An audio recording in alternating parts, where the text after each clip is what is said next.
सुनने वाले बुजुर्गों, नौजवान साथियों और घरों में बैठकर सुनने वाली मेरी पर्दानशीन इज़्ज़त माब माँ और बहनों, हज़रात, आज का ये जलसा हालात हाज़रा के उन्वान से मुनक़्क़िद किया जा रहा है और मजलिस इत्तेहाद अल मुस्लिमीन वक्तन फ़क्तन हालात हाज़रा के उन्वान के जलसों के ज़रिए आपके दरमियान में आती है और हालात को रखती है और हालात को न सिर्फ रखती है बल्कि इन हालात का किस तरीके से मुख्तलिफ वो प्रोग्राम आपके सामने रखती है।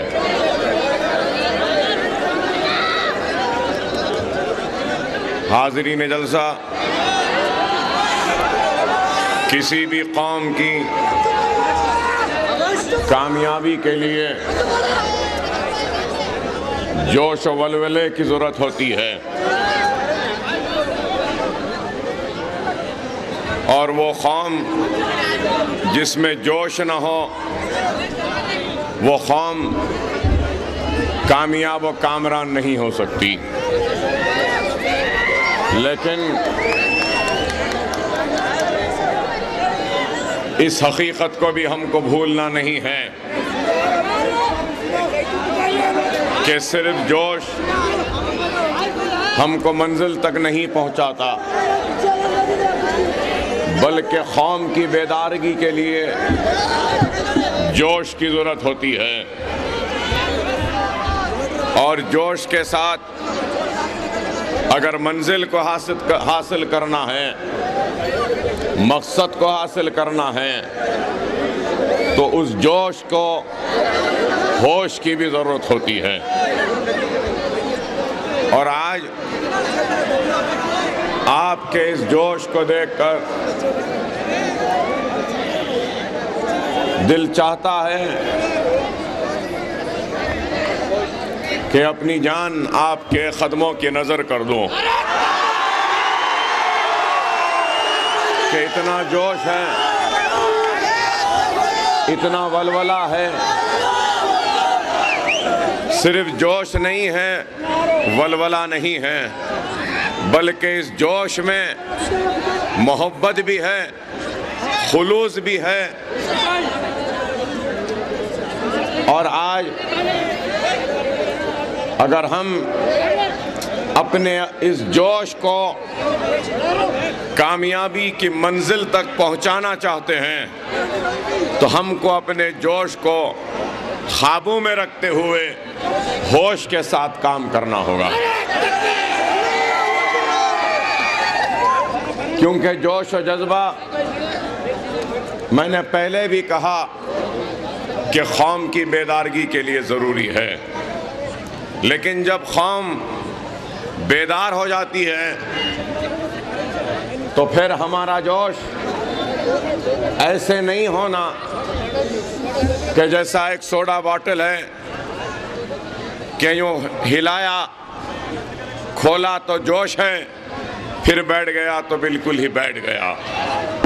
हमको ऐसे जोश की ज़रूरत नहीं है, हमको एक ऐसे जोश की ज़रूरत है जो जोश हमको हमारी मंजिल तक पहुंचा सकता है।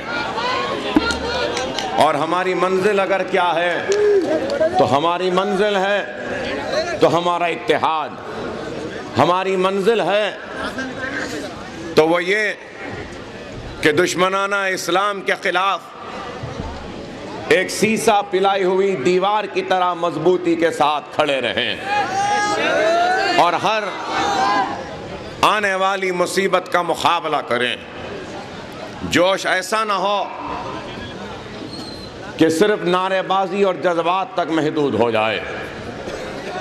आज हमारी कौम को जज्बाती नारों, जज्बाती तकारीर से ज़्यादा हमको होश की ज़रूरत है और सब्र की ज़रूरत है और एक खुद एतमादी की ज़रूरत है। और खुद एतमादी, इत्तेहाद, जोश और होश, अगर ये सब मिल जाए तो कामयाबी और कामरानी हमारे कदमों को चूमेगी। मैं आज आपके दरमियान में आया हूं आपसे मुखातिब करने के लिए। आप यहां जमा हैं मुझको सुनने के लिए। जोश के साथ, सब्र के साथ आप मुझको सुनिए, मैं जोश और होशमंदी के साथ आपको सुनाऊंगा।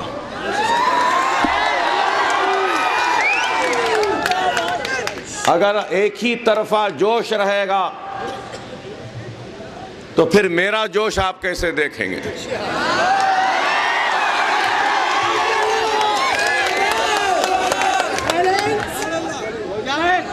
तो आपसे मेरी दरख्वास्त है कि सब्र के साथ, इत्मीनान के साथ सुनिए हम क्या सुनाने आए हैं। सुनामी आती है तो जिस जोश के साथ सुनामी आती है तो बाद में वो समंदर के वो मौज जो जोश के साथ आते हैं साहिल को टकरा कर कमजोर पड़ जाते हैं। लेकिन मुसलमानों का जोश इस तरीके का जोश नहीं होना है, बल्कि हमारा जोश ऐसा होना है कि जोश शुरू से लेकर मंजिल तक वही शिद्दत होनी चाहिए, वही क़ुव्वत होनी चाहिए, वही ताकत होनी चाहिए, वही कामयाब जोश होता है। आपसे मेरी दरख्वास्त है कि सब्र के साथ जो जहां हैं वहीं पर खड़े रहकर सुनिए। अगर गड़बड़ करेंगे तो फिर मैं भी आपसे सही मुखातिब नहीं हो सकूंगा और आपके इस मोहब्बत का हक अदा भी नहीं कर पाऊंगा। सब्र के साथ एक जगह पर खड़े हों, जो जहां हैं वहीं खामोशी के साथ, तो हम भी सुना सकेंगे और आपकी इतनी देर का इंतज़ार आपको कुछ अच्छी बातें सुना भी सकेगा। हज़रात, मजलिस इत्तेहाद अल मुस्लिमीन जलसे हालात हाज़रा के उन्वान से वक्तन फ़क्तन आवाम के दरमियान में आती है और हालात को आपके सामने रखती है। सिर्फ शहर के हालात, रियासत के हालात या मुल्क के हालात नहीं रखती, बल्कि बैनुल-अक़वामी हालात को भी रखती है। आज अगर हम आलमी सूरत हाल पे नज़र डालेंगे तो आपको आलम, सारे आलम में एक बेचैनी की कैफियत दिखाई देती है। कहीं पर भी सुकून नहीं, कहीं पर भी इत्मीनान नहीं, हर जगह परेशानी है, हर जगह लोग दौड़ रहे हैं, भाग रहे हैं। नाम तो मंजिल का है लेकिन मंजिल नहीं मिलती। बनाए थे लेकिन फिर वापस आए। क्रिकेट मैच पाकिस्तान में नहीं होता, दुबई में हो रहे हैं। अफगानिस्तान में तालिबान के इख्तिदार का खात्मा हुआ, लेकिन आज भी अफगानिस्तान में बम धमाके, खून बह रहा है। ये सारी अफरा तफरी क्यों? तो मिस्र में भी आप देखिए, मिस्र में क्या हुआ, मिस्र में भी ये हुआ, हुस्न मुबारक के इख्तिदार का खात्मा हुआ, लेकिन फिर भी वहां पे उस मुल्क में सुकून नहीं। इंतखाबात हो गए लेकिन सुकून नहीं। आज भी मिस्र जल रहा है, तहरीर स्क्वायर पे आज भी एहतजाज हो रहे हैं। तो आखिर ये सब कुछ क्यों हो रहा है? मैं इस बहस में नहीं जाना चाहता कि सही क्या गलत क्या, कौन अच्छा कौन बुरा है। मैं यही देख रहा हूं वो जलने वाली बस्तियां, वो शहर मुसलमानों की हैं। तो आखिर इसकी वजह क्या है? इसकी वजह यही है कि हमारे सफ़ों में इत्तेहाद नहीं है, इत्तेफाक नहीं है। मिस्र में जोश है और उस जोश ने हुस्न मुबारक के इख्तिदार का खात्मा कर दिया। जोश है और जोश के जरिए 40-40 बरस के इख्तिदारों को ख़त्म कर दिए, लेकिन वो जोश अपने मुल्क में इस्तेहकाम व सुकून नहीं ला सका। तो मैं यही बात कह रहा हूं आपसे कि जोश ज़रूरी है, लेकिन जोश का इख्तिताम होश की मंजिल की कामयाबी से हो तो वो इनकलाब कामयाब होता है। लेकिन वो इनकलाब जो सिर्फ जोश पर ही ख़त्म हो जाए तो वह इनकलाब कामयाब नहीं होता। आज आपका ये जलसा आगाज जोश से हुआ, अल्हम्दुलिल्लाह जारी है होश से कि आप सुन रहे हैं। ये क्यों हुए? आज ये जोश इतना ज्यादा है आपका, लेकिन आपके इस जोश में होश की एक सब्र आई, इस्तिकामत आई, तो इस वजह से आई क्योंकि आपके पास एक क़यादत है जिसको आप चाहते हैं, जिस पर आपको एतमाद है, जिस पर आपको भरोसा है, और उस आवाज़ पे आप अपने जोश को अपने ख्वाबों में रख कर बैठे हैं।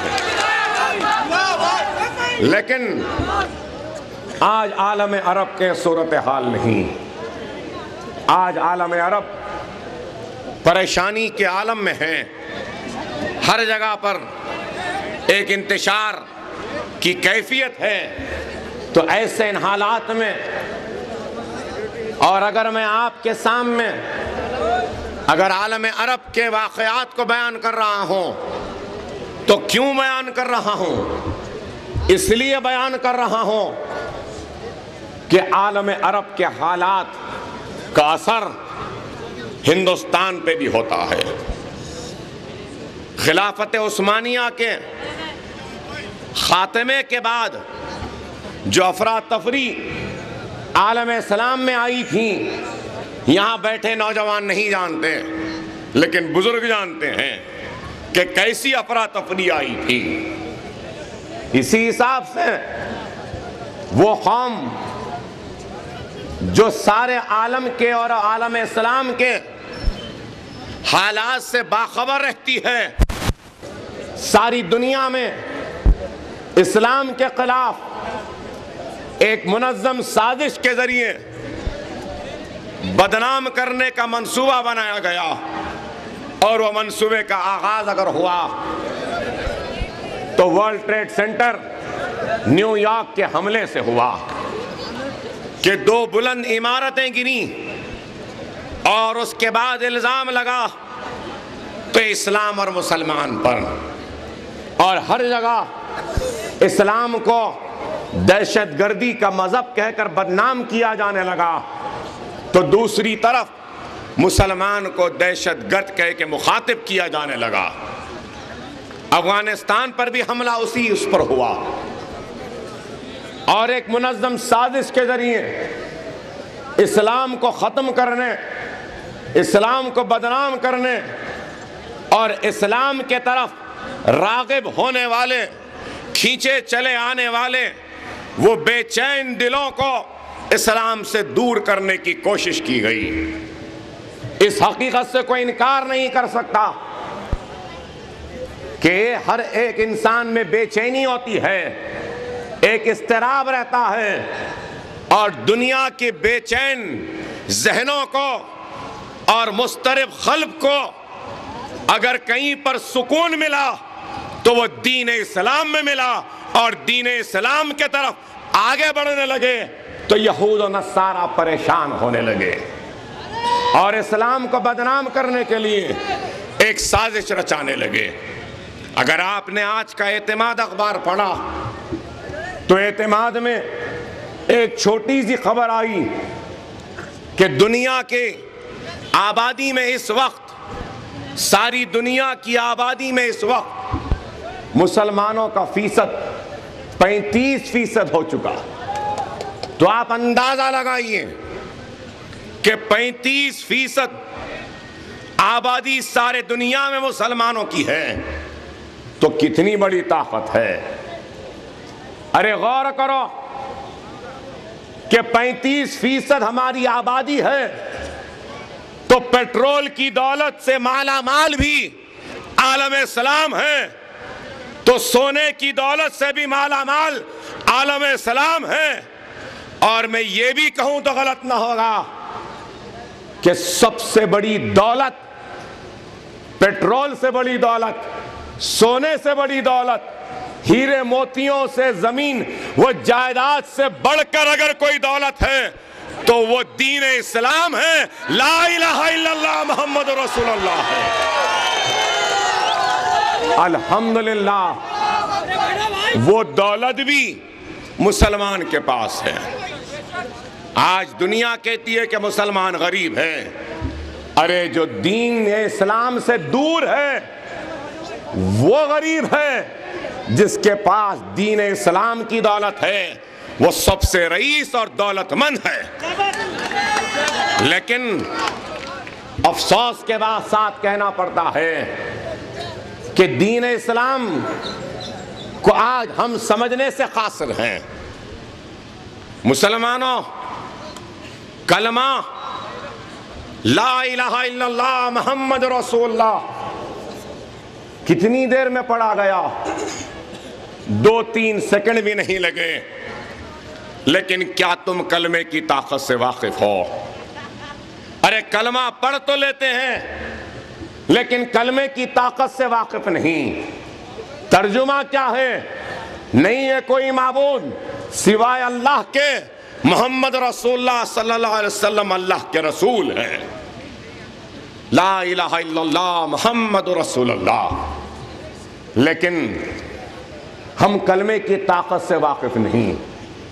सहाबाए कराम को हुजूर सल्लल्लाहु अलैहि वसल्लम ने 1 दिन या 2 दिन में कलमा क्या है नहीं समझाया।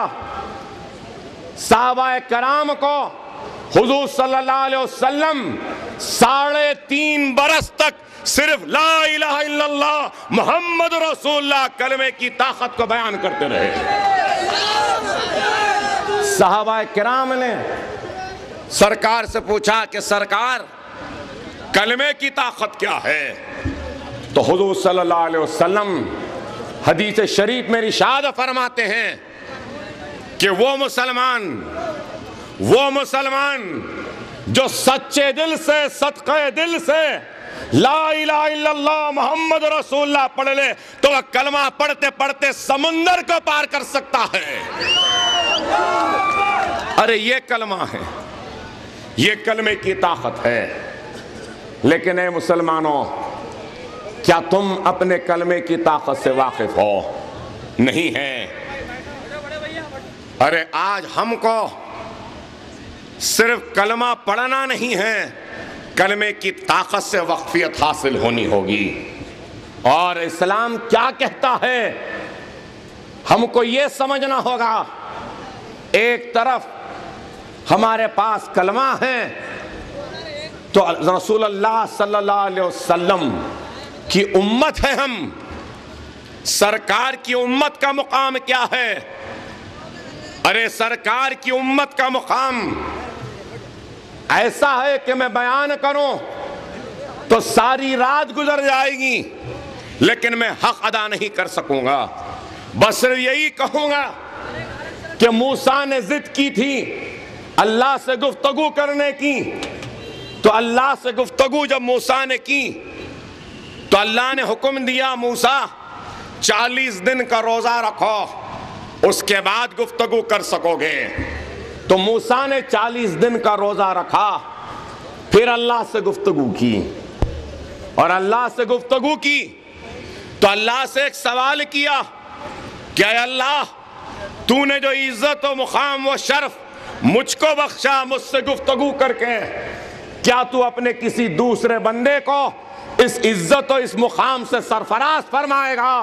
तो अल्लाह का जवाब आता है, सुनो प्यारे मुसलमानों, अल्लाह का जवाब आता है कि हाँ मूसा, दुनिया की आखिरत में एक उम्मत आएगी जिनको मैं इस मुकाम से सरफराज फरमाऊंगा, जो कि उम्मत मोहम्मदी हो। सरकार की सुन्नत क्या है? तुम किसकी उम्मत हो? अरे उनकी उम्मत हो जिनके रास्ते में कांटे बिछाए जाते थे, पत्थर फेंके गए ताइफ के मैदान में, तो इतना सरकार को तकलीफ हुई कि सरकार ने इरशाद फरमाया कि मेरे जिंदगी का सख्त तरीन दिन था। आप बताओ, कांटे बिछाए गए, पत्थर फेंके गए, कचरा फेंका गया, और जब एक दिन कचरा फेंकने वाली नहीं फेंकती तो दरियाफ्त करते हैं कि क्या बात है कि कचरा नहीं फेंका, तो फौरन उसके घर को रवाना हो जाते हैं पता चलने पर कि वो बीमार है। अरे ये अखलाक, ये किरदार, ये इस्लाम। नमाज ईद को निकल चुके सरकार मदीना मोहम्मद मुस्तफ़ा सल्लल्लाहु अलैहि वसल्लम अपनी आदत की तरह एक तरफ हजरत हुसैन है तो दूसरे तरफ हजरत हसन रज़ियल्लाहु ताला अन्हु हैं। सरकार की आदत, इमाम हसन और हुसैन को दोनों को ले जाते हैं ईदगाह की गेट के पास या एंट्रेंस के पास। क्या देखते हैं? रसूलुल्लाह देखते हैं कि एक मासूम बच्चा बैठा है, रो रहा है। सरकार पूछते हैं, ऐ बता बच्चे तू क्यों रो रहा है? तो वो मासूम कहता है, मोहम्मद रसूलुल्लाह सल्लल्लाहु अलैहि वसल्लम, मैं यतीम हूँ, मेरा कोई नहीं है, नए कपड़े सिलाने वाला कोई नहीं है, नहलाने धुलाने वाला कोई नहीं है।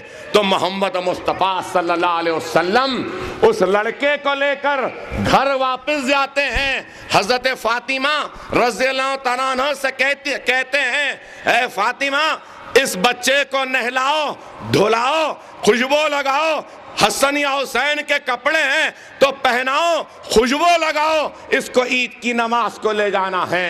हजरत बीबी फातिमा रज़ियल्लाहु ताला अन्हा इस लड़के को तैयार करते हैं, कपड़े पहनाते हैं, सूरमा लगाते हैं, खुशबू लगाते हैं, और सरकार अपनी आदत की तरह एक तरफ हजरत हुसैन है तो दूसरी तरफ हसन है। क्या तुम जानते हो मेरे प्यारे मुसलमानों, सरकार उस यतीम बच्चे को कैसे ले जाए रहे थे? इस तरफ हसन है, इस तरफ हुसैन है, तो यतीम बच्चा सरकार के खानों पर बैठकर ईद की नमाज को जा रहा है। अरे ये इस्लाम है, ये दीन इस्लाम है। हदीस है कि यतीम के सर पर हाथ रखते हैं तो जितने बाल उस यतीम के सर पे हैं, हाथ रखने वाले के गुनाह उतने माफ हो जाते हैं। अरे ये इस्लाम है। बाप का, माँ का क्या मुकाम? सारी नेकियां तुम्हारी एक तरफ तराजू के फल्ले में, एक भी बदी नहीं है बदी के फल्ले में, लेकिन माँ और बाप को सिर्फ एक लफ्ज कहा तो सारी नेकियां खत्म हो गई। और वो कौन सा लफ्ज है? उफ है, कि सिर्फ उफ कह दिया माँ को बाप को तो सारी नेकियां खत्म, बदियों का फल्ला भारी। अरे ये इस्लाम है, ये इस्लाम है। लेकिन आज हम इस इस्लाम पे अमल नहीं करने का नतीजा कि आज हम दुनिया में सबसे पीछे हो गए, तबाही और बर्बादी के दहाने पर आ गए, हमारे इख्तिदार का खात्मा हो गया। अरे आज आप गौर करें कि क्या शान थी, क्या शौकत थी, अरे हमारी मुसलमानों की क्या शान थी, क्या शौकत थी। 1000 बरस तक हमने इस सरजमीन हिंद पे हुक्मरानी की, हमारे बैठने को तख्त था, सर पे जगमगाते हुए ताज थे, हमारे इशारों की मोहताज थी हुक्मरानी। अरे आज वो तख्त अजायब घर की जीनत बन पड़े हैं, तो वह ताज आज दुनिया को अजायब घर में दावत दे रहे हैं नज़ारे के लिए। लेकिन हमारे पास क्या है आज ना तख्त रहा, ना ताज रहा, ना हुक्मरानी रही, ना जागीर रही, ना नवाबी रही, ना ताकत रही, कुछ भी नहीं है। अरे गैरों पे तनकीद करने के बजाय याद रखो, जो सर अल्लाह की बारगाह में झुकता है, जो हाथ अल्लाह से मांगते हैं, अल्लाह उन सरों की न सिर्फ हिफाजत करता है बल्कि उनके सरों पे ताज पहनाता है और उनके हाथों में हुक्मरानी के इशारों की ताकत दे देता है। लेकिन वो सर जो दुनिया के सामने झुकता है, अल्लाह उस सर की न सिर्फ हिफाजत नहीं करता बल्कि उस सर को रुसवाई देता है, बदनामी देता है। अरे आज हमारा सर अल्लाह की बारगाह से हटकर दुनिया की बारगाह में झुक रहा है, इसलिए हम रुसवा हो रहे हैं। क्या बात थी कि बाबर से लेके हुमायूं से लेके औरंगजेब रहमतुल्लाह अलैह के लिए तख्त था बैठने को, सर पे जगमगाते ताज थे। आसिफ जाहियों के पास हुकूमत थी, कुतुब शाहियों के पास थी, टीपू के पास थी, तो इसलिए थी कि शहंशाह बाबर से लेकर औरंगजेब रहमतुल्लाह अलैह वो टीपू सुल्तान का सर अल्लाह की बारगाह में झुकता था, हाथ उठते थे तो अल्लाह से मांगने उठते थे, इसलिए अल्लाह उन सरों की हिफाजत करता था। आज कोई जात के नाम पर, कोई पात के नाम पर हर कोई इस मुल्क में अफरा तफरी पैदा कर रहा है। ये इस मुल्क की सियासत उस वक्त एक नई करवट ली जब वीपी सिंह के वक्त मंडल कमीशन आया। जैसे मंडल कमीशन आया तो ये मुल्क कई खानों में बंटने लगा और वो लोग जो अखंड भारत कहते थे वो इस मुल्क को टूटता हुआ देखकर अफसोस करने लगे। मंडल कमीशन के बाद ही लालू यादव ताकतवर बने, मंडल कमीशन के बाद ही मुलायम सिंह ताकतवर बने, मंडल कमीशन के बाद ही शरद यादव ताकतवर बने, मंडल कमीशन के बाद ही रामविलास पासवान ताकतवर बने, मंडल कमीशन के बाद ही मायावती ताकतवर बनी और ये मुल्क कई खानों में आ गया। एक नई सियासत आई तो इन लोगों ने इस बंटते हुए मुल्क को, टूटते हुए इस मुल्क को जात और पात के नाम पर बिखेरते हुए इस मुल्क को मुत्तहिद करने के लिए एक साजिश रची, मंसूबा बनाया। और वो साजिश व मंसूबा क्या था? वो साजिश व मंसूबा था कि बाबरी मस्जिद जहां बनी वो राम मंदिर है कहने का नारा दे दिया। बाबरी मस्जिद की जगह राम मंदिर बनाने का वादा कर दिया। सारे हिंदुस्तान में अडवाणी की रथ यात्रा हुई और यही बात कहते रहे कि बाबरी मस्जिद, दर हकीकत ये कहते रहे कि बाबरी मस्जिद राम मंदिर थी, राम के पैदाइश का मुकाम। नफरत की फिजा पैदा की और खानों में बटे हिंदुओं को मुत्तहिद करने के लिए राम का सहारा, नाम का सहारा लिया तो राम मंदिर की बात कही, एक्सा सिविल कोड को नाफिज करने की बात की, कई बातें की, मुसलमानों के ऊपर जुल्म सितम करने के मंसूबे बनाए और आगे बढ़ते गए। और 6 दिसंबर 1992 को अल्लाह के घर, आपके और हमारे अल्लाह के घर बाबरी मस्जिद को शहीद कर दिया गया। एक दूसरी करवट हिंदुस्तान के सियासत में, मस्जिद हमारी शहीद हुई, मीनारें हमारी मस्जिद के शहीद हुए, दीवारें हमारी मस्जिद की टूटी, मिंबर रसूल हमारे मस्जिद का शहीद हुआ, मिंबर रसूल पर मूर्ति बिठा दी गई और उसके बाद मंसूबाबंद तरीके से एहतजाज करने वालों के सरों और सीनों पे गोलियां, तो हमारे सर पे गोलियां, हमारे सीनों पे गोलियां।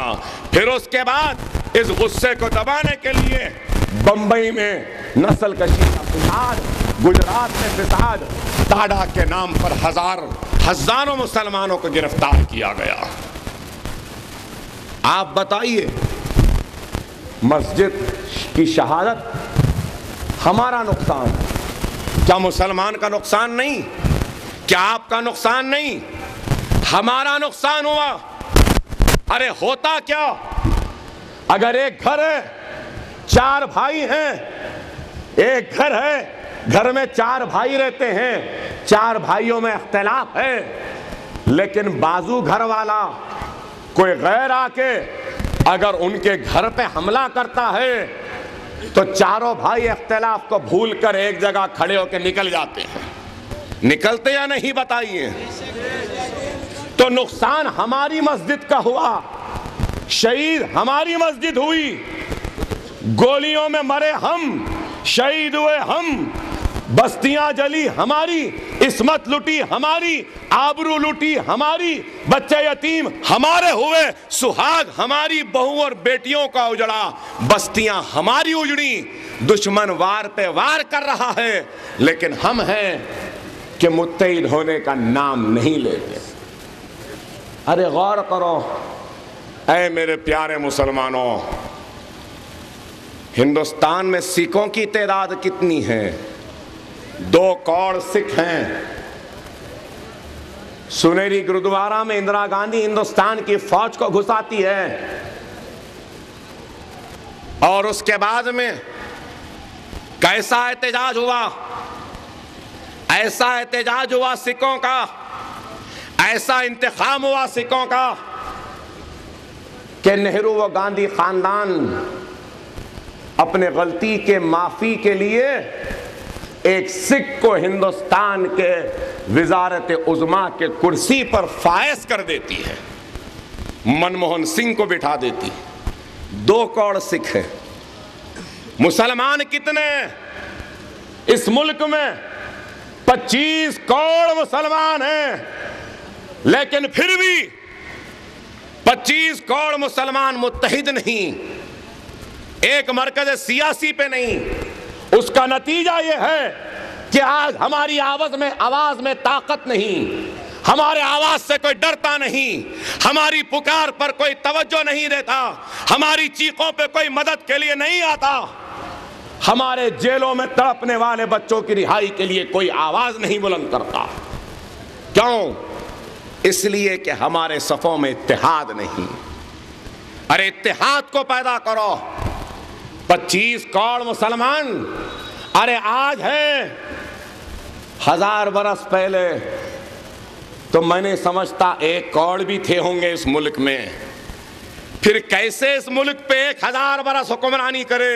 इस वास्ते करे कि उस वक्त के मुसलमान का ईमान मजबूत था, सर अल्लाह के सामने झुकता था, हाथ अल्लाह से मांगते थे, डरता था तो अल्लाह से, दुनिया से नहीं। और एक मुसलमान 200-200, 300-300 पे भारी होता था।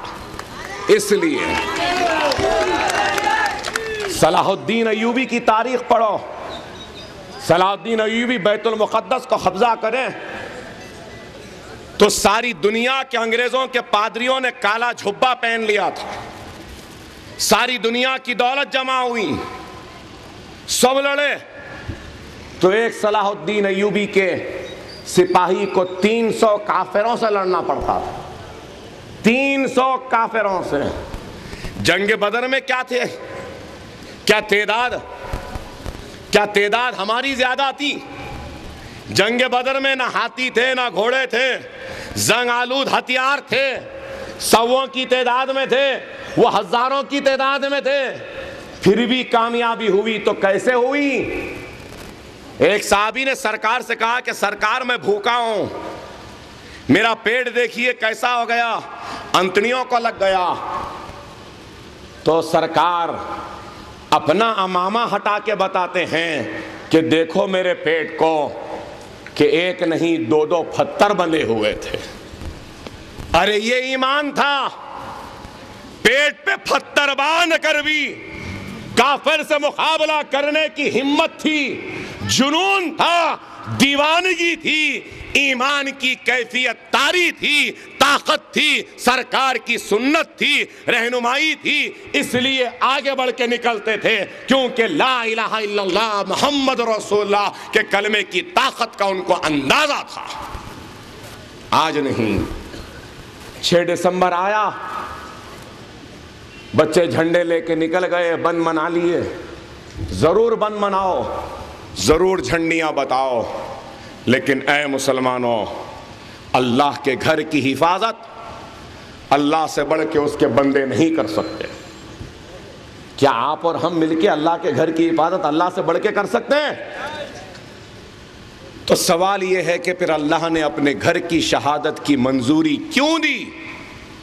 इसलिए दी कि अल्लाह 25 करोड़ बेआवाज मुसलमानों को अपने घर की शहादत के नजारा दिखाकर आवाज वाला बनाना चाहता था, मुत्तहिद करना चाहता था, और 25 करोड़ हिंदुस्तानी मुसलमानों को नमाजी बनाना चाहता था, जमात नमाज पढ़ने की हिदायत देना चाहता था, आने वाले कल के चैलेंजेस और इस्लाम पे होने वाली मुसीबतों के लिए उनको उनके ख्वाब गफलत से बेदार करना चाहता था।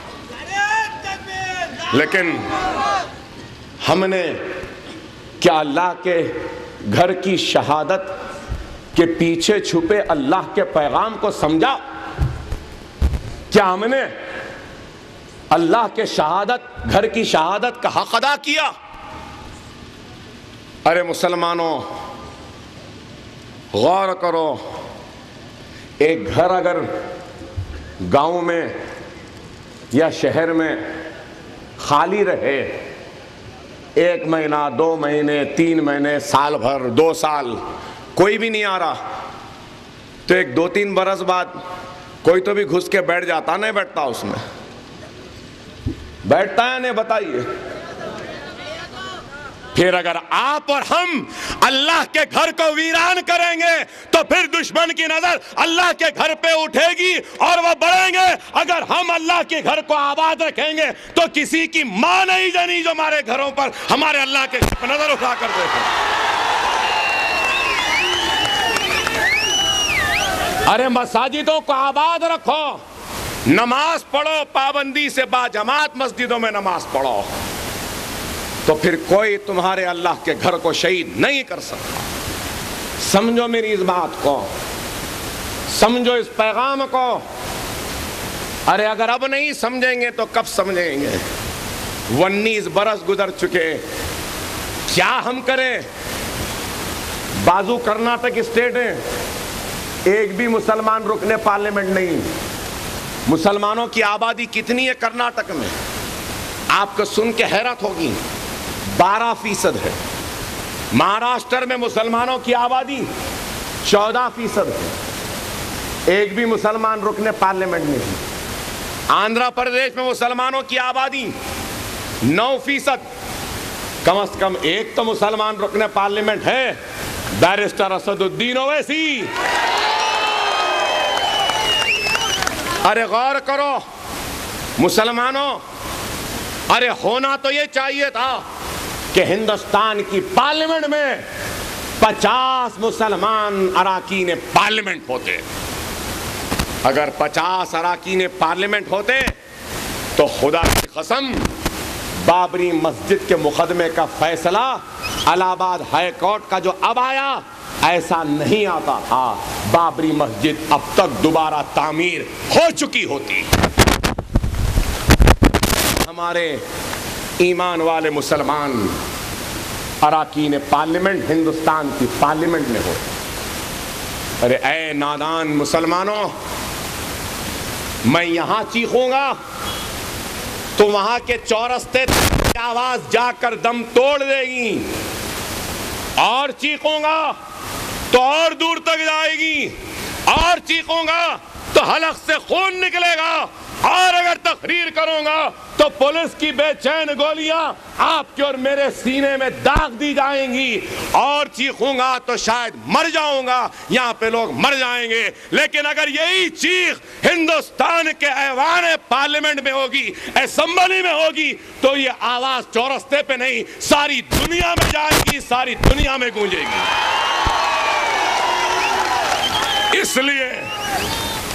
इसलिए नुमाइंदों का ऐवानों में होना जरूरी है। हम नहीं समझते आपसी इख्तिलाफ, एक दूसरे का इख्तिलाफ, अरे कहां पहुंचा दिया हमको, गौर करो। आया इलाहाबाद का अकायद के बुनियाद पे फैसला आया। जज ने कहा कि ये हिंदुओं के अकीदे का मामला के 3 हिस्सों में बांट दिया। 9 लाख साल पहले रामचंद्र जी कब पैदा हुए मालूम आप? 9 लाख साल पहले कहते, ये लोग खुद बोल रहे 9 लाख साल पहले। 1000 साल पहले हमारे आबा व अजदाद कहां से आए, कहां पे दफन हैं, कहां पैदा हुए, आप हम नहीं बोल सकते। इन 9 लाख साल पहले की बात बोल रहे हैं। क्या है वो? टूटते हुए इस मुल्क के शीराजे को बिखेरने से बचाने के लिए जात पात जबान के नाम पर बिखेरने वाले इस मुल्क को राम के नाम पर और खौफ मुसलमान के नाम पर मुत्तहिद करना चाहते हैं। तुम इस बात को क्यों नहीं समझते? अरे वो हमको लूटते लूटते दिल्ली के तख्त तक पहुंच गए, और हम लुटते लुटते कहां हैं? अरे गौर करो मेरे प्यारे मुसलमान भाइयों, हम कहां हैं? अरे बाबरी मस्जिद का गम है ना, बंद मनाओ, झंडियां मनाओ, उसके साथ नमाज पाबंदी से पढ़ो, मसाजिदों को आबाद रखो, कुरान को तर्जुमे से पढ़ो, सुन्नत रसूलुल्लाह पे अमल पैरा हो जाओ, बड़ों का एहतराम करो, छोटों की इज्जत करो, शफकत का इजहार करो, और अपने गांव में, अपने शहर में हर नई बनने वाली मस्जिद का नाम बाबरी मस्जिद रख दो। तो और उनको बता दो, उनको बता दो, तुम एक गिराएंगे तो हम 1 लाख बनाएंगे। अरे ये ईमान की दौलत है। लेकिन ये ईमान की दौलत का फुकदान है हमारे पास, नहीं है ये दौलत। सिर्फ जज्बाती बातों पे नारे लगाते हो। अकबर ओवैसी की तकरीर बड़ी अच्छी दिखती है। अरे अकबर ओवैसी कोई मदारी नहीं है, कोई जोकर नहीं है, कोई दिल लगी करने वाला नहीं है। अरे मिल्लत इस्लामिया का और मोहम्मद रसूलुल्लाह सल्लल्लाहु अलैहि वसल्लम का गुलाम है, आपका खादिम है। तड़पते हुए दिल, बेचैन दिल को लेकर आपके सामने इत्तेहाद की, खैरात की भीख मांगने आया है। समझो इस बात को। अरे अगर आज नहीं समझेंगे तो कब समझोगे तुम्हें मेरे प्यारे मुसलमानों? हर कोई कहता है मुसलमान गरीब है, हमारा कुछ नहीं है। कितना मजमा है वहां, मेरी नजर नहीं आ रही वहां तक मजमा, शायद 25-30 हजार से बढ़कर मजमा। अरे गौर करो मुसलमानों, कब तक गैरों के पास हाथ फैलाए मांगते रहोगे? गैरों से ना मांगो, अल्लाह से मांगो। अपने गिरेबान में झांक कर अपने जिंदगियों की इस्लाह करो, तब्दीली लाओ। नहीं तो कुछ होने वाला नहीं। अरे गौर करो, 25 करोड़ हो, क़यादत नहीं सिवाय हैदराबाद केरला को छोड़ के कहाँ है? बताओ, मुस्लिम लीग है, मजलिस है, और कहाँ है? यूपी में इंतखाबात हो रहे हैं, ना कोई मुसलमान कायद है, ना कोई जमात है। आंध्रा से ज्यादा मुसलमान हैं। कितने मुसलमान? आपको सुन के हैरत होगी कि करीब 5.5 करोड़ मुसलमान उत्तर प्रदेश में है। इत्तेहाद नहीं। हमारे आंध्रा में कितने मुसलमान हैं? आपको सुन के हैरत होगी मेरे भाई, 1 करोड़ भी नहीं है, 76 लाख है सिर्फ। 76 लाख में देखो कितना इत्तेहाद है। ये आपका एतमाद, आपकी दुआएं, आपकी मोहब्बत जो हम जैसे कायदीन को पैदा किया, उसका नतीजा है कि 76 लाख है। लेकिन आंध्रा की हुकूमत हमारे बगैर टिक नहीं सकती, ना बन सकती है, ना रह सकती। गौर करो, गौर करो मेरे मुसलमान भाइयों। आप बताइए, आज एक रुकने पार्लियामेंट है तो ऐवान पार्लियामेंट में आवाज गूंजती है तो सारे हिंदुस्तान के मुसलमानों का सर फख्र से बुलंद हो जाता है जब बैरिस्टर असदुद्दीन ओवैसी को हम बोलते हुए देखते हैं। अगर हैदराबाद से दिल्ली की पार्लियामेंट में आवाज गूंज रही है, तो अगर हैदराबाद के मुसलमानों का इत्तेहाद है, तो हम तांडूर, विकाराबाद, चिवल्ला के मुसलमानों के एहसान को भी नहीं भूल सकते। बहुत बड़ा एहसान है आपका कि बहुत थोड़े वोट थे लेकिन पूरे के पूरे सालार को पढ़ते थे। बहुत बड़ा एहसान है। ये मजलिस इत्तेहादुल मुस्लिमीन और ये खानदान ओवैसी तांडूर व खराबाद चिवल्ला के खजबात और गांव और तांडूर प्रॉपर, चिवल्ला प्रॉपर व खराबाद प्रॉपर में बसने वाले ला इलाहा इल्लल्लाह मोहम्मद रसूलुल्लाह मुसलमानों के एहसान को कभी नहीं भूल सकती। मैं आया तो मुझे बोले कि अकबर भाई यहाँ पे लोग डरा रहे, मजलिस के साथ जाएंगे तो ऐसा कर देंगे, वैसा कर देंगे। इन वैसा वैसा करते, कैसा कैसा हम कर सकते हैं ये नहीं जानते।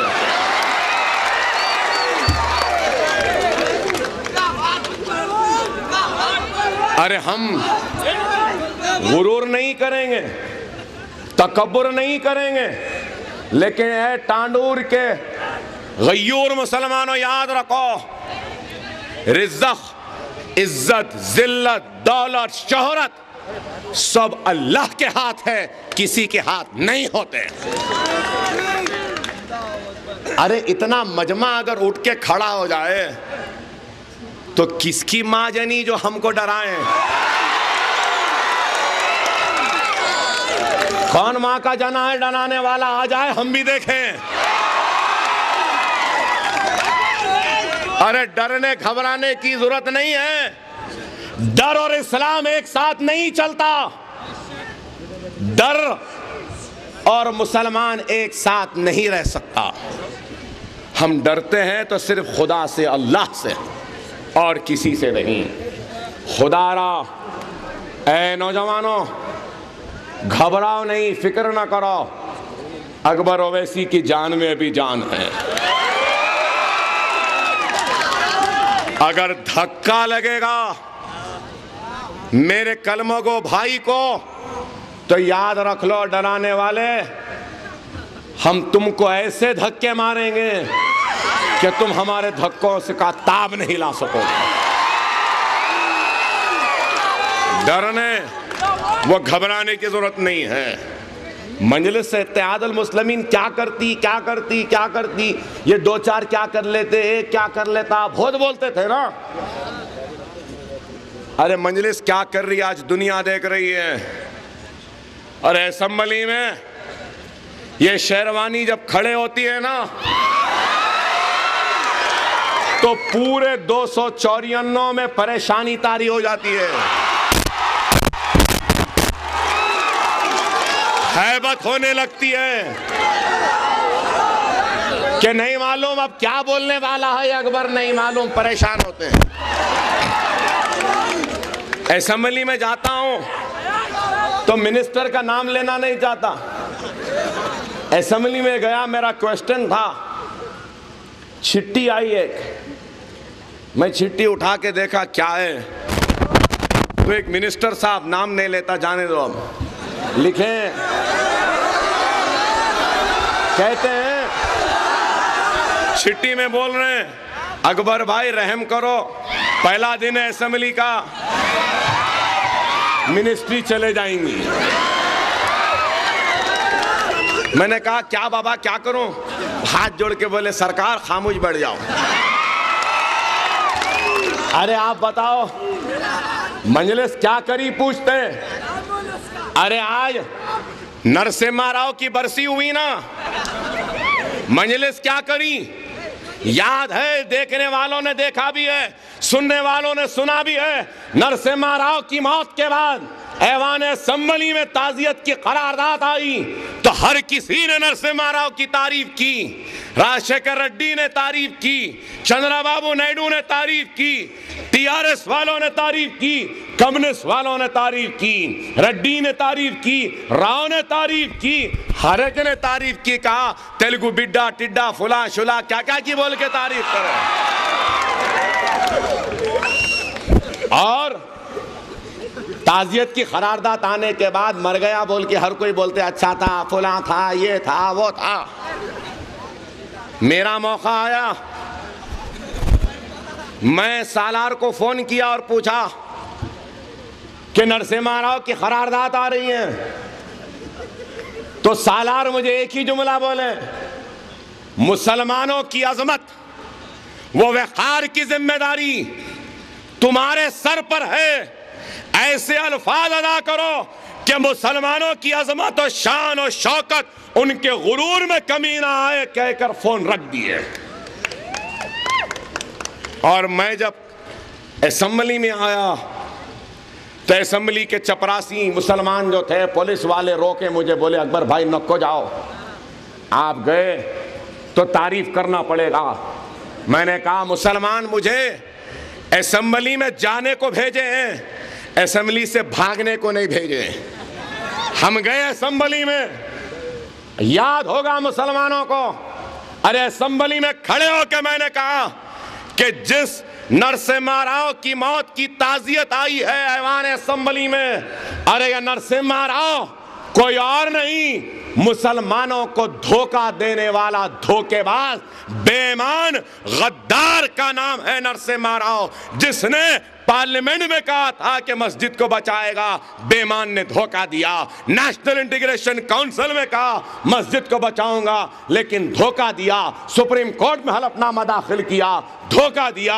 हमारे मस्जिद को शहीद होता हुआ तमाशाई देखने वाला ये बेईमान, ये धोखेबाज का नाम नरसिम्हा राव है। न सिर्फ यही बल्कि यही वो शख्स है, यही वो शख्स है जिसने मुसलमानों के सरों और सीनों पे गोलियां चलाई। अरे हम इस दरिंदे, इस बेईमान, इस झूठे धोखेबाज के मरने पर अफसोस का इजहार नहीं कर सकते। अरे हमारी तो ख्वाहिश थी कि अल्लाह हमको अगर मौका देता तो हम अपने हाथों से बाबरी मस्जिद का इंतकाम इससे ले लेते, और कहा कि अच्छा हुआ मर गया मरदूद। ये जुमला था मेरा, अच्छा हुआ मर गया मरदूद। फिर पलट के मैंने कहा रेड्डी साहब, राव साहब, देख लो हमको धोखा देने का नतीजा। दिल्ली में जलना चाहा, सोनिया नहीं जलना बोल के भेज दी। आप लोग बिड्डा टिड्डा बोल के लाए, हुसैन शाह वली रहमतुल्लाह अलैह के बनाए तालाब के दामन में इस बेईमान को अल्लाह जलने भी नहीं दिया। आधा जला आधा नहीं जला, कुत्ते लोच के ले जा रहे थे। तुम भी धोखा देंगे, तुमको भी लोच के ले जाएंगे। ये बोले और बोले अच्छा हुआ मर गया मरदूद। बोलते हुए हंस लेते निकल गए असेंबली से। वॉकआउट, तारीख बनी कि ताजियत के करारदाद में वॉकआउट।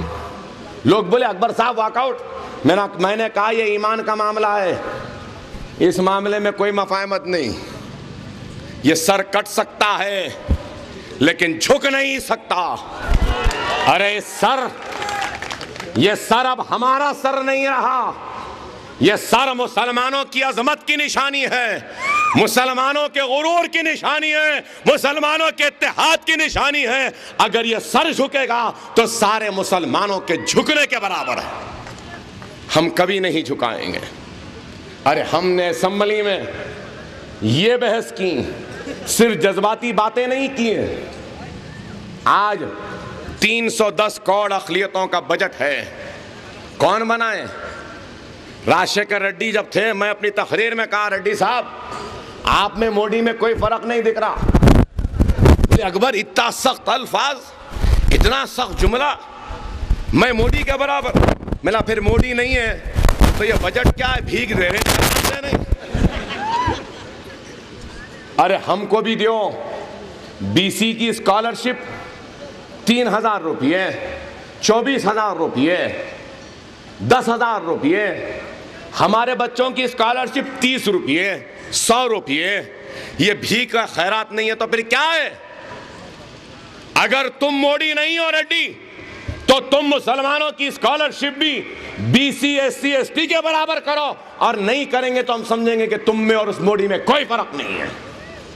ऐवान असेंबली में आया, आके राजशेखर रेड्डी ने कहा कि अकबर ने जो कहा सही है, हमको शर्मिंदगी है। मैं ऐलान करता हूं कि मुसलमान बच्चों की स्कॉलरशिप बीसी और एससी और एसटी के बराबर होगी। अरे आज एक रिक्शा चलाने वाला अपने बच्चे को डॉक्टर बनने का ख्वाब देख सकता है, एक बंडी वाला अपने बच्चों को इंजीनियर बनाने का ख्वाब देख सकता है, एक पंचर जोड़ने वाला भी देख सकता है। इसलिए क्योंकि उसकी सारी की सारी फीस हुकूमत अदा करती है, जो सालाना 280 करोड़ के बराबर है। ये काम कौन कराए? मजलिस कराई। औकाफी जायदादों का तहफ़्फ़ुज़ कौन कराए? मजलिस कराई। आज सब उठते हैं, कहते हैं हम बोले। किसी को मालूम था हुसैन शाह वली रहमतुल्लाह अलैह की दरगाह की आराजी 1667 एकड़ है? किसी को मालूम था हजरत बाबा शरफुद्दीन पहाड़ी के दरगाह की 3,400 एकड़ है? क्या किसी को मालूम था हजरत शाह राजू खत्तार रहमतुल्लाह अलैह की दरगाह की आराजी 480 एकड़ है? क्या किसी को मालूम था हजरत मीर मोमिन चुक की दरगाह की आराजी 1,200 एकड़ है? क्या किसी को मालूम था हजरत फकीर मुल्ला की दरगाह की जमीन 220 एकड़ है? क्या किसी को मालूम था कि जमात इस्लामी की 410 एकड़ आराजी है? जमात इस्लामी को महेश्वरम के मंडल में 220 एकड़ से जायद ओआरसी सर्टिफिकेट दे दिए थे, कैंसल करवा के जमीन कौन जमात इस्लामी के हवाले करे? मजलिस या अकबर ओवैसी नहीं करा। बता दो जमात के लोगों, अगर मैं झूठ बोल रहा हूं, गलत बोल रहा हूं कि मैंने महेश्वरम की जमात इस्लामी की ज़मीन को आपके हवाले करने में मदद नहीं की है, तो अल्लाह मुझे कल का सूरज नसीब ना करे। अरे किस की मदद की? जामे निज़ामिया की 540 एकड़ ज़मीन कौन निकाले? हम निकाले। बेगमपेट टास्क फोर्स ऑफिस कितनी कीमती ज़मीन है, कौन उसको खाली कराए? अरे लैंड ग्रैबर को खाली कराना आसान है, पुलिस को खाली कराना बहुत मुश्किल है भाई। ये हजरत पुलिस है, इस हजरत पुलिस को हम हकाले कर सकते थे। अरे असेंबली में मैंने कहा कि सबसे बड़े लैंड ग्रैबर अगर कोई है तो वो पुलिस है। बोले अकबर साहब आप कैसा बोलते हैं? अरे हम इस वास्ते बोल रहे हैं कि तुम बेगमपेट पे बैठे हो, लैंड ग्रैबर नहीं है तो फौरन छोड़ दो। बोले नहीं, हम नहीं छोड़ेंगे, ऐसा करेंगे वैसा करेंगे। सीधा कागज निकाला, इस्तीफा लिखा और स्पीकर को फेंक दिया, बोल दिया कि मैं असेंबली की रुकनियत से इस्तीफा दे रहा हूं। पुलिस की ये लैंड ग्रैबिंग की हरकत पर मेरे साथ अफसर खां, अहमद पाशा खादरी सब इस्तीफे दे दिए। पुलिस कमिश्नर सब भाग के आए। क्या अकबर साहब इतना गुस्सा? मैंने कहा गुस्सा नहीं तो क्या करूं? क्या फूल का हार पहनाऊं? नहीं भाई हम दे देते हैं। मेरा बोलो, लिखो मीटिंग में, जमीन देते रहे, कब दे रहे लिखो। सब लिखे। बोला हाँ इस्तीफा वापस, नहीं तो मिलती थी। अरे भाई सियासत सही वक्त पे सही फैसले का नाम है। अरे मजलिस काम कर रही, ये सरकारी मुसलमान बहुत हैं हर जमात में, यहां भी होंगे है, मैं उनसे भी पूछना चाहूंगा।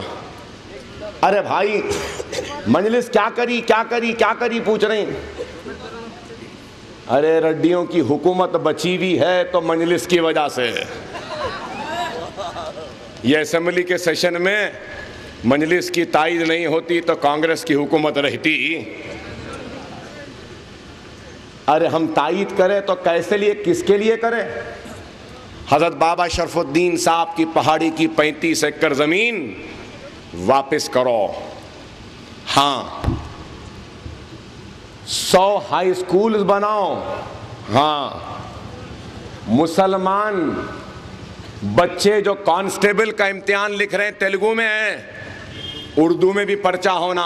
हाँ एसआई का इम्तिहान हो रहा, इंग्लिश तेलुगु में 2 इम्तिहान होते हैं, इंग्लिश और तेलुगु दोनों पास करना तो आगे बढ़ता है। हम बोले हमारे बच्चों को, मुसलमानों को तेलंगाना में बिलखुसूस तेलुगु नहीं आती, इंग्लिश तेलुगु या उर्दू होना।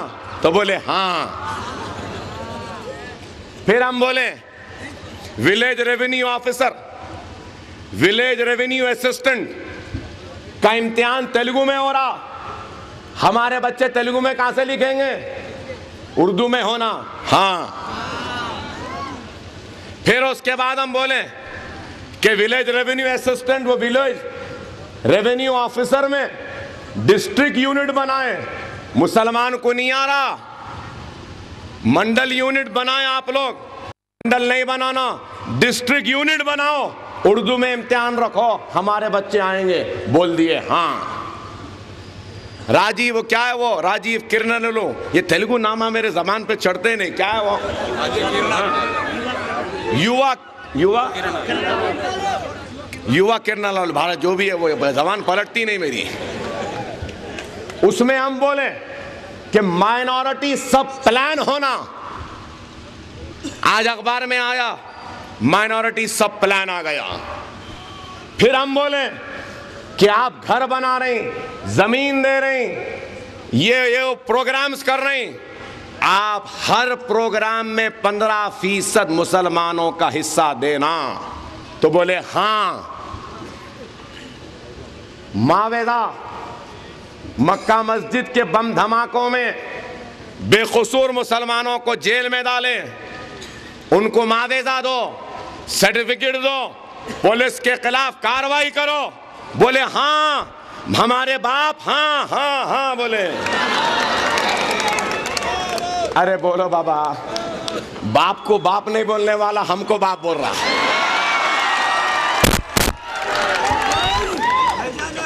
फिर इनकी नाजायज औलाद पूछती मजलिस क्या करी। अरे तुम्हारा बाप खुद हमारे को बाप बोल रहा, फिर पूछ रहे हम क्या करें? नहीं समझे आप लोग? समझते तो बहुत खैखे मारते, नहीं समझे आप। तुम्हारा बाप खुद हमारे को बाप बोल रहा, फिर तुम बोल रहे मजलिस क्या करी?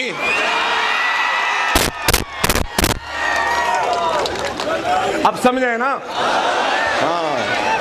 अरे क्या भाई ऐसा समझाना है? अरे अक्लमंद को इशारा काफी है।